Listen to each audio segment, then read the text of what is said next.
Please click on subscribe button to subscribe my channel for latest videos.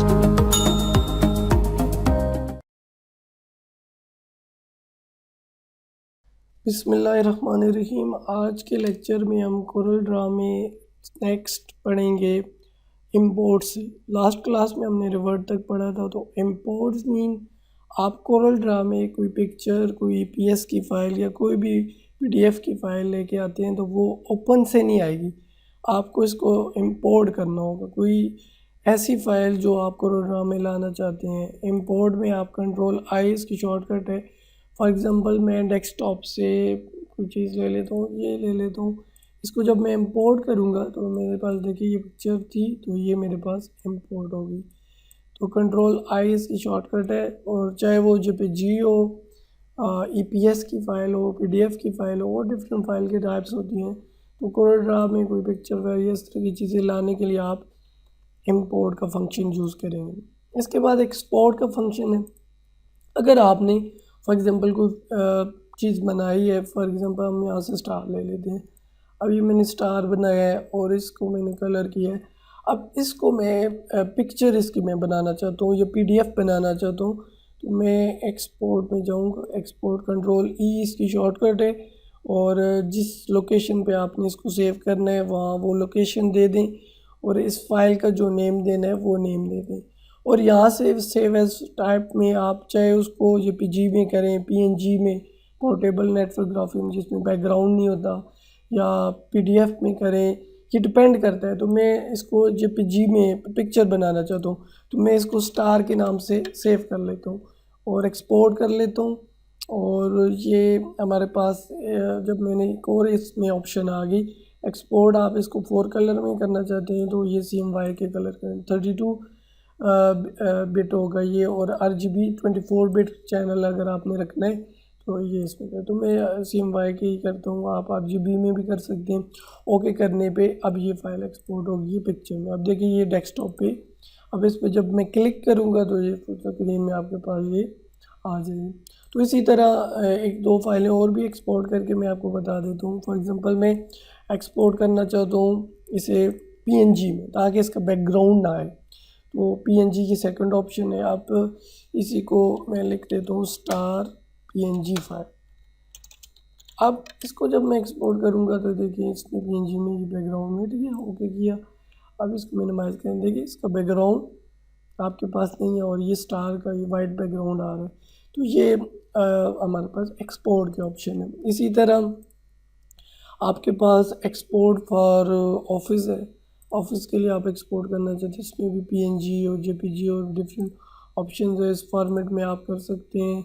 और web के लिए आपने export करना है तो वेब के लिए आप चाहे इसके PNG बनाएं, GIF बनाएं, JPG बनाएं, वो कंप्रेस हो के ऑप्टिमाइज़ हो के आपके पास कम से कम साइज़ होगा वो आ जाएगी पिक्चर। ये इजी वे है, आप एक्सपोर्ट कर सकते हैं। वर्डप्रेस के लिए आपने एक्सपोर्ट करना है उसके लिए भी हो जाएगा। और सेंड टू ब्लूटूथ वगैरह डेस्कटॉप शॉर्टकट बनानी हो या और इसकी PDF बनानी हो तो PDF पब्लिश टू PDF करें। पब्लिश टू PDF में डेस्कटॉप पे आपने इसको PDF के फॉर्मेट में लाना है तो मैं स्टार के नाम से PDF में ही सेव कर देता हूँ। तो अब देखिए ये PDF की फ़ाइल अभी डेस्कटॉप पे ये आ गई। तो अब देखिए PDF में ये फुल क्वालिटी में हाई रेजोल्यूशन में मेरे पास। तो इस तरह डिफरेंट फाइल के फॉर्मेट से उसमें हम कोई भी काम करेंगे तो उसको बना सकते हैं। फिर प्रिंट मर्ज है, आपने इकट्ठा प्रिंट लेना हो, क्रिएट लोड प्रिंट मर्ज ऑप्शन है, ये आप यूज़ कर सकते हैं। इसमें ऐड कर सकते हैं फाइलें वगैरह, और ताकि आप वो इजीली इकट्ठा बैच प्रिंट कर सकें। वैसे प्रिंट निकालना हो कंट्रोल P इसकी शॉर्टकट है। प्रिंट प्रीव्यू आएगा, प्रिंट में ये पेज आपके पास कैसा आ रहा है, फिर यहाँ से प्रिंट आप निकाल सकते हैं प्रिंटर सेलेक्ट करके। प्रिंट प्रीव्यू क्लोज करना हो तो ये यहाँ से प्रिंट क्लोज प्रिंट प्रीव्यू के ऑप्शन Alt+SC होगा। तो इसी तरह इसके बाद आपके पास डॉक्यूमेंट प्रॉपर्टीज़ आ जाता है। डॉक्यूमेंट प्रॉपर्टीज़ में आप इसकी लैंग्वेज, टाइटल और इसके बारे में डिटेल, इसकी स्टेटिस्टिक कोई भी इसके बारे में प्रॉपर्टीज़ ऐड कर सकते हैं। और इसी तरह एग्जिट में ये प्रोग्राम बंद हो जाएगा। इस प्रोग्राम को क्लोज़ करना हो यहाँ से भी, और यहाँ से एग्जिट पे जब हम क्लिक करते हैं और ये लास्ट टाइम आपसे पूछेगा ये फ़ाइल आपने सेव करनी है नहीं करनी, तो क्लोज़ कर दें। इस तरह आप उस फाइल को क्लोज़ कर सकते हैं। तो कोरल ड्रा में इस तरह ये फाइल के टैब में कुछ टूल्स हैं जिनके बारे में मैंने आपको अभी बताया। अब कुछ जो यहाँ पे टूल्स हैं साइड पे, इनको थोड़ा सा डिस्कस कर लेते हैं, फिर एडिट का मेन्यू टैब भी कल की क्लास में हम स्टार्ट कर लेंगे। तो सबसे पहले हम पिक टूल की बात करें तो कोई भी शेप, रेक्टेंगल या कुछ भी स्क्वायर आप बना लें, तो इसको आपने अगर पिक करना है तो इस पिक टूल से पिक करेंगे। आप इसको प्रेस किए रखें और पिक पे क्लिक करें तो ये इस तरह हम इसको पिक कर सकते हैं। आप पिक करके मूव भी कर सकते हैं, यहाँ से इसको छोटा बड़ा करना हो इस कॉर्नर से बिल्कुल इक्वली, और यहाँ पे ये जो सेंटर है इस पर क्लिक करके यहाँ से हम इसको रोटेट भी कर सकते हैं। और इसको अंडू करना हो Ctrl+Z, वो शॉर्टकट है। तो इसी तरह इसके बाद जो फ्री हैंड पिक टूल है, इस पर जब हम क्लिक करेंगे तो इसके अंदर, इस टूल के अंदर जो भी आपके पास ऑब्जेक्ट आएगा वही सिलेक्ट होगा। अब जो नहीं आ रहा वो सिलेक्ट नहीं हो रहा। अगर मैं इसको ऑल सेलेक्ट करूँगा तो ये देखिए ये पूरा सिलेक्शन में आ रहा है और ये सिलेक्ट हो गया।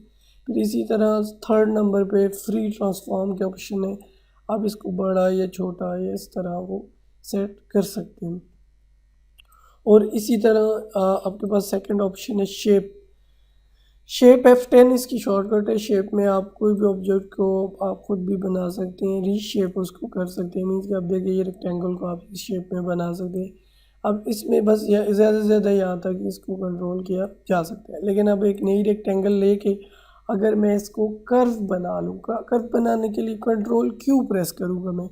जब मैं Ctrl+Q प्रेस करूँगा तो इसकी प्रॉपर्टी चेंज हो जाएगी। अब ये रेक्टेंगल की डिफ़ॉल्ट प्रॉपर्टी नहीं है, अब ये कर्व बन गई है। तो आप मैं दोबारा शेप में जाऊँगा, शेप पे क्लिक करने के बाद अब इसको मैं इस कर्व को ये देखिए अब मैं इजीली चेंज कर सकता हूँ।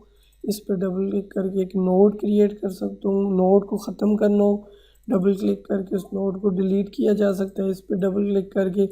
फिर इसी तरह अगर आप एक कॉर्नर है वहाँ पे एक नोड बना के उसके इर्द गिर्द एक दो नोड बना के फिर इन तीनों को इस तरह ड्रैग करके सिलेक्ट करें और किसी एक पे डबल क्लिक करें तो वो कर्व बन जाएगी। मतलब इस तरह कर्व बना के उसको फुली कंट्रोल कर सकते हैं। ये फिल हैंडल्स होते हैं, इससे ये फाइल ये शेप कंट्रोल होती है। तो इस तरह इस शेप टूल पे बहुत प्रैक्टिस करनी है आपने, क्योंकि इससे आप बहुत सारे ऑब्जेक्ट को अपनी मर्ज़ी से रीशेप करके प्रॉपर काम कर सकते हैं। तो आज की क्लास में इतना काफ़ी होगा, नेक्स्ट क्लास में हम यहीं से कंटिन्यू करेंगे। इसी तरह की मज़ीद वीडियोस के लिए कुछ सीख लो चैनल को सब्सक्राइब कर लें। अल्लाह हाफिज़।